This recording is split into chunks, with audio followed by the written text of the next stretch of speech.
Options and the generations.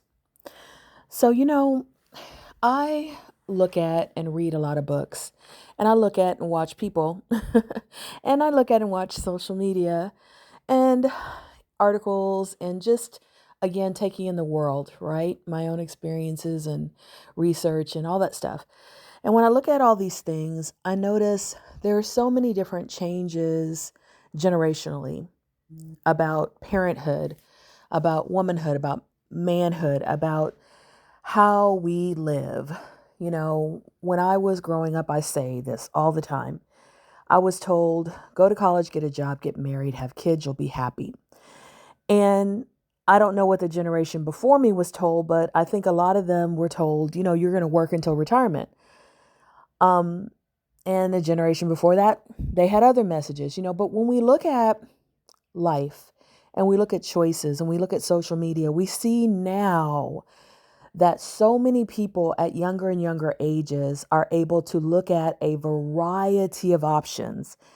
I told you the script I was given. It was one script. There was no idea or no suggestion that I ever saw that anybody really deviated from the script. I didn't really know anybody who didn't get married. Of course, you would hear about single moms, divorced people, but I didn't know any. So my lifestyle, my childhood, my upbringing was very narrow to a certain mindset, a certain way of living, a certain way of thinking. And that's what I knew. And I don't think I met my first single mom until I was in eighth grade.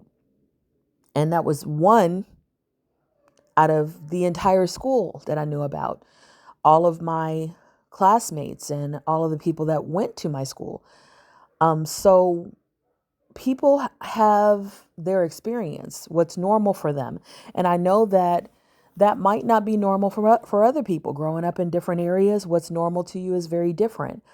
But again, I want to get back to this idea that we live in an information age. And now, because of the proliferation of books and research and, articles and social media, um, people have access to way more different views of lifestyles than they ever have before. The idea of working at one job till you retire is seen as kind of old fashioned and unrealistic and impractical. And, I think I read somewhere, and it's probably not even up to date, that most people in their 30s are going to have at least 8 jobs before, they retire, if they are ever able to retire. I don't think a lot of people even believe in the idea of retirement anymore. They think they're going to work until they pass away. And then when you talk about marriage, in 1940, 79% of Americans were married. Now it's 6%. 6% of every 1,000 people that you meet are married. Being child free, that word didn't even exist for a while. And now there's a growing population of child free women. And women are seeing on social media, they're seeing in real life that the narrative that patriarchy has given women, that, hey, you got to get married, you got to have kids, that's the only way you're going to be fulfilled as a woman. They're seeing in real life that the research says that's false, that single child free women are the happiest, healthiest, longest lived group, and they have more career success, they have more financial freedom, they have so many more opportunities than married women or women with children. And so women are seeing this in real time. They're seeing women live a whole full life, fulfilling life without marriage, without children. And that's really a first that I would think is a first. Not to say that women haven't done this before, but it wasn't widespread. It wasn't publicized. It wasn't celebrated. It wasn't embraced. It wasn't normalized. And so now it's becoming, again, like I said, the norm, to where being married and having kids is now becoming almost rare. And in the last 5 years, 900,000 fewer births have happened. In the last 10 years, there's 1 million more single dads than there were in the decade previous. Women are saying, okay, this relationship ended, this marriage ended. You take the kid, daddy. I'm going to go pay child support. I'm going to go do what dads normally do and let the other parent be the primary caregiver. And that's a new thing again, because there are many women that are saying, hey, I am not going to be bound by society's expectations of me, society's narratives about what being a woman is. I am not going to feel like I have to be the primary parent to be a good woman. And like I said, I think that this is so great. I think that these options are popping up everywhere and people are seeing them. But I also want to talk about the soft life. A lot of us grew up with the idea that life has to be hard. Making money is hard. Everything is hard. You grow up and life is hard. Um, I think that we have a new option of, in a sense, going for the soft life. Simplifying things, downscaling, not feeling the need to keep up with the Joneses, resting, having luxury, finding out where our bliss is. See, these are all new things that maybe when Oprah was on TV, people started to talk about this, but it was kind of woo-woo and out there. And now it's a lot more mainstream.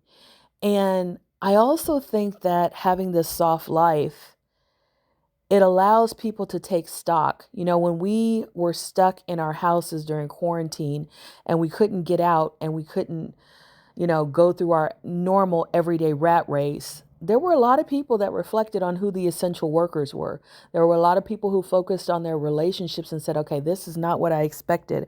I thought if my husband were home, or if my partner was home, he would help out more, and he doesn't. Weaponized incompetence is in full effect. And people started saying, this is the bare minimum. I expect better. I want more. This is not enough. People started questioning 50-50. So many things have happened in the last 6 years or so where people are questioning the mindsets they were given. They've taken time. They've been mindful. They've been reflective. And they've said, you know what? I can do this by myself. I don't need a relationship. I don't need a marriage. I don't need kids to be happy, healthy, fulfilled. I can do this by myself. I have this huge skill set that society has told me as a woman I'm supposed to have. And this skill set doesn't mean that I just give this to a man to take care of him. The skill set means that I can take care of myself. I don't have to look for a provider. I don't have to look for a partner. I can actually take care of myself. And taking a step back to reflect, to look at options, to think about possibilities, to see alternate perspectives, I think has changed the entire world, because I think a lot of people just went through life on autopilot. They did what their parents did, what their grandparents did, what their neighbors did, what their church told them to do, what society told them to do, and they never questioned it. And I think a lot of people now are saying, I question everything. I question religion. I question politics. I question what I've been told about money, about parenting, about womanhood, about being a human being, about life, everything. And I think that that's beautiful and powerful. What do you guys think about that? And I'd love for you to check out my podcast, Zennurgy, Zennurgy. I also have 5 books on Amazon. I have 2 poetry prose memoirs about my personal healing journey. I have a children's book. I have an undated planner, and I have a guided journal. So please check that out. This is Zenashe, Zenase.